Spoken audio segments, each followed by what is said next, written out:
तो पति ने महिला को पूरी तरह पीटा, फिर बेहोशी की हालत में खेत में फेंका। पति ने पीटने की वीडियो बनाकर करी सोशल मीडिया पर वायरल। बुलंदशहर में योगी सरकार में महिलाओं की सुरक्षा की बात की जाती है। प्रशासन द्वारा महिला को पूरी तरह सुरक्षा भी दी जा रही। उसके बावजूद वहिशी दरिंदे महिलाओं पर अत्याचार और मारपीट करना बंद नहीं कर रहे। पीड़ित महिला यास्मीन पुत्री शेर मोहम्मद निवासी मोहल्ला इस्लामाबाद थाना कोतवाली नगर की रहने वाली है। शादी 6 वर्ष पूर्व जहांगीराबाद निवासी दिलशाद से हुई। शादी के बाद कुछ समय तक तो सब कुछ ठीक चलता रहा। उसके बाद मेरे ससुराल वाले बात बात पर मुझे ताने देते और गाली गलौज करते व मारपीट भी करते। ये आदत उनकी रोजमर्रा की हो चुकी थी। जब जब मैं इसका विरोध करती वो मुझे बुरी तरह से पीटते। 5 माह पूर्व मेरे पति, जेठ और सास ने मुझे बुरी तरह से पीटा। जान से मारने की नीयत से मेरा गला दबा दिया। मैं बेहोश होकर जमीन पर गिर गई। जब मुझे होश आया तो मैं एक खेत में पड़ी हुई थी। मैं जैसे तैसे अपने मायके पहुंची और मैंने अपने आप बीती अपने परिवार वालों को सुनाई। फिर भी मेरे माता पिता ने मेरे ससुराल जनों से समझौते की बात की, मगर वो नहीं माने। अब वो मुझे तलाक देने की धमकी देते हैं और मुझे रखना नहीं चाहते। 6 साल की मासूम बेटी ने बताया कि मेरे पिता गंदे हैं, अम्मी को मारते हैं, मैं अपने पापा के साथ नहीं रहना चाहती। बुलंदशहर से सना खान की रिपोर्ट। बुलंदशहर में बात करेंगे। जैसे कि उत्तर प्रदेश में योगी सरकार सख्त है, महिलाओं को सुरक्षा की बात करती है, महिलाएं सुरक्षित रहती हैं। योगी सरकार में महिलाओं को पुलिस द्वारा और प्रशासन द्वारा काफी सहूलत मिल रही है, लेकिन कहीं न कहीं आज भी आम जो है यहाँ पर जो महिला परेशान है, महिला किस तरह से परेशान की जा रही है, ससुराल द्वारा महिलाओं को प्रताड़ित किया जाता है। तो इसी क्रम में आज भी मेरे साथ एक महिला मौजूद है, जानेंगे कहाँ की रहने वाली हो। क्या नाम है तुम्हारा? यास्मीन कहाँ की रहने वाली हो? इस्लामाबाद बुलंदशहर। इस्लामाबाद बुलंदशहर की यहीं की रहने वाली हो। अच्छा, कहाँ शादी कहाँ हुई आपकी? जहांगीराबाद। कितने दिन पहले? 6 साल पहले। 6 साल पहले। तो आज जो आप रो रही हो, थोड़ा सा रोना बंद करें और मुझे बताएं क्या ससुराल में हुआ तुम्हारे साथ, किस तरह की प्रताड़ना हुई, किस तरह का परेशान किया जाता है तुम्हें? मेरे ससुराल वाले बहुत परेशान करते हैं, मुझे बहुत अत्याचार करते हैं मेरे ऊपर। मेरा हस्बैंड है, वो बहुत मारता है, बहुत पीटता है, वो मुझे हद से ज्यादा पीटता है, बहुत जुल्म करता है वो मेरे ऊपर।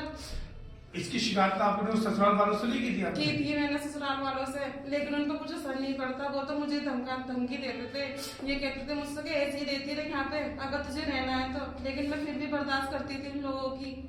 अब कहाँ रह रही हो तुम फिलहाल? अब तो मैं अपने मम्मी पापा के पास रह रही हूँ। वहीं के रह रही हो जी। तो कैसे आई थी? मम्मी पर लड़के झगड़ गए थे, किस तरह से अपने घर पर आई थी आप? उन्होंने मुझे बहुत मारा, बहुत पीटा था। उसके बाद उन्होंने मुझे मतलब कि यहाँ तक कि उन्होंने मेरा गला वाला भी दबाया। गला दबाने के बाद उन्होंने मुझे इस तरह से मारा कि मतलब उन्हें ये लगा कि मैं मर चुकी हूँ। उन्होंने ऐसा मारा मुझे। उसके बाद क्या कि उन्होंने गला वाला दबाने के बाद उन्होंने मुझे फेंक दिया, मुझे वहां से लाके छोड़ दिया। उन्होंने जब मुझे होश आया तो मैं खेत में पड़ के मिली थी वहाँ पे। अच्छा, फिर कैसा हुआ? फिर जब मुझे कई घंटों के बाद वहां से होश आया तो मैं वहां से उठी। मैं इस काबिल में नहीं थी कि वहां से मैं उठ के चलूं वहां से, लेकिन मैंने फिर भी हिम्मत करके मैं वहां सड़क पे आ गई। सड़क पे आने के बाद मैं एक ऑटो में बैठी। ऑटो में बैठने के बाद मैं अपने घर पर आ गई, लेकिन मेरी हालत बहुत ज्यादा बेकार थी, बहुत ज्यादा। मैं उस टाइम पर कुछ भी कहने के संबंध में नहीं थी कि मैं कुछ भी कहूँ किसी से। इसकी शिकायत अपने पुलिस ने नहीं करी थी आपने? नहीं। क्यों नहीं करी थी पुलिस ने आपने इसकी शिकायत? मैंने इसलिए नहीं करी थी कि क्या फायदा। मेरे बाप है क्या कि मैं वो हार्ट के मरीज है, मेरे दिमाग वो एक कमजोर दिल की है बहुत ज्यादा कि अगर मैं इनसे कहूंगी तो ये हमेशा परेशान होंगे। चलो कोई बात नहीं, उन्हें अगर आए तमीज आए मुझे ले जाए, लेकिन उन्हें कुछ भी नहीं। उन्होंने फोन तक नहीं करा मेरे पास कि हाँ तो कैसी है। मुझे खर्चे को पैसे नहीं देते थे, वो भूखा मारते थे मुझे वहां पर। मैंने माँ को बहुत टाइम बहुत केड़ा काटा है। मेरे काबिल कोई और होता तो वो नहीं काट सकता जैसे मैंने वहां पर टाइम काटा है। अब क्या चाह रही हो तुम? क्या चाह रही हो? पति के साथ रहना चाहती हो, नहीं चाहती हो? नहीं, मैं नहीं रहना चाहती। बस मुझे ये है जैसे उन्होंने मेरे पर जुल्म कराया उससे भी कहीं ज्यादा जुल्म करो तुम उसके ऊपर कि हाँ मुझे सवाल आए कि हाँ कि मुझे जब इस सवाल आएगा कि हाँ कि कैसे बीतती है। मैं चाहती हूँ मेरे जेठ पे, सास पे, सब पे जुल्म करो जैसे उन्होंने मेरे साथ करा है। चलिए, इसके साथ के पिता भी हैं। क्या नाम है आपका? शेर मोहम्मद। शेर मोहम्मद कहाँ के रहने वाले हो? इस्लामाबाद। आपकी बेटी ने बताया कि ससुराल द्वारा प्रताड़ित किया जाता है, परेशान किया जाता है, तो क्या कहना चाहेंगे? किस तरह के वो लोग हैं? देखो, लोग अच्छे नहीं है, वो लोग अच्छे नहीं है। वो आपकी रिश्तेदारी में है या बहन थी, मेरी बहन थी, भांजा था मेरा। अच्छा, सगी बहन आपकी? सगी बहन है। इसकी जो सास है वो? जी हाँ। ठीक है। जब तो रोज हिक मांग रहे थे मुझे दे दो। अब वो करता है अत्याचार, सुनते नहीं किसी की भी हो, और धमकी और देते हैं वो। अब लेके नहीं जाता इसको? नहीं लेकिन जाता जी ना, राजी नहीं आने में वो कहते हैं हम देख लेंगे, प्रशासन को हम देख लेंगे। ये कहते बिल्कुल, हैं। हम चलिए सर, उसकी माँ भी मेरे साथ मौजूद है। क्या नाम है आपका? निशा। क्या कहना चाहेंगे? तुम्हारी बेटी किस तरह से ससुराल बता रही है कि प्रताड़ित करते हैं, परेशान रहते हैं, और तुम्हारी सगी नंद का लड़का है वो, तो किस तरह की क्या कहना चाहोगे, किस तरह की कार्रवाई करना चाह रहे हो? देखो जिंदा कैडी से कैडी सजा करना चाहते हैं हम। बिल्कुल, हमारी बेटी बहुत परेशान थी, हमें बताया नहीं, इन्होंने बताया नहीं था इन्होंने। इसकी यानी कि इस महिला की छोटी बच्ची भी है, 6 साल की बच्ची है, उससे भी जानेंगे। बेटा क्या नाम है आपका? क्या नाम है? आयत। आयत बेटा, पापा कैसे हैं? पापा अच्छे हैं बुरे हैं? बुरे हैं पापा। मम्मी को मारते हैं क्या? मारते हैं? तुम्हारे सामने मारते हैं? अब तुम पापा के साथ रहना चाहती हो? नहीं रहना चाहती हो? किसके साथ रहना चाहती हो? मम्मा के साथ। पापा बहुत बुरे हैं?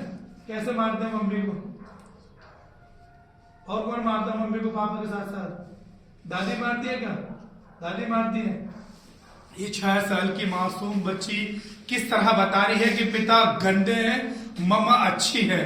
यानी पापा मम्मी को मारते हैं। और ये रोती बिलखती जो ये लड़की है, जो महिला है मेरे साथ, 6 साल पूर्व इसकी शादी हुई जहांगीराबाद क्षेत्र में।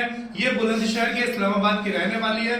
इसका साफ तौर पर कहना है कि शादी के कुछ बाद, और एक बड़ी बात यह है कि इस लड़की की जो शादी हुई है वो सगी, यानी कि सगी इसकी फूफो, यानी जो बुआ है सगी फूफो के घर पर ही इसकी शादी हुई है। यानी कि इसकी तो शादी सगी फूफो घर हुई है, यानी कि और उसके बावजूद भी शादी के बाद कुछ से सही चला। उसके बाद में इस लड़की को प्रताड़ित किया, बेपनाह इसको पीटा गया, और इस लड़की ने बताया कि लास्ट बार इसको इतना बुरा पीटा कि जान से मारने की नियत से कि लड़की बेहोश हो गिर गई। उसके बाद इसको जंगल में खेत में फेंक गई। उसके बाद जैसे तैसे इसको होश आया, ये अपने घर तक आई। घर तक आने के बावजूद उसके बाद इसने फिर भी अपने ससुराल वाले पक्षों की पक्ष लेते हुए इसने कोई शिकायत नहीं करी, बल्कि अब भी सुधर जाए। लेकिन लगातार 5-6 महीने से अपने घर पर रह रही है, इंतजार कर रही है, लेकिन इसका पति आज भी इसको नहीं लेना आया और उल्टा इसको धमका रहा है, उल्टा इसको धमकी दे रहा है। आखिर ये जो महिलाएं प्रताड़ित की जा रही है, जो महिला परेशान है, आखिर प्रशासन की ये कोर्ट कचहरी चक्कर काटती है, इन्हें न्याय नहीं मिल पाता। आखिर महिला जाए तो कहां जाए? इस महिला का सीधा आरोप है कि मैं ऐसे पति के साथ नहीं रहना चाहती, ऐसे पति को सख्त से सख्त सजा दी जाएगी। इस लड़की की जो मारने वीडियो भी है, वो भी हम आपको न्यूज में दिखाएंगे, किस तरह से इस लड़की को गुत्ता पीटा जाता है और किस तरह से इसको प्रताड़ना की जाती है। मैं अपने सहयोगी सना खान के साथ वसीम सिद्दीकी, तेज लाइव न्यूज।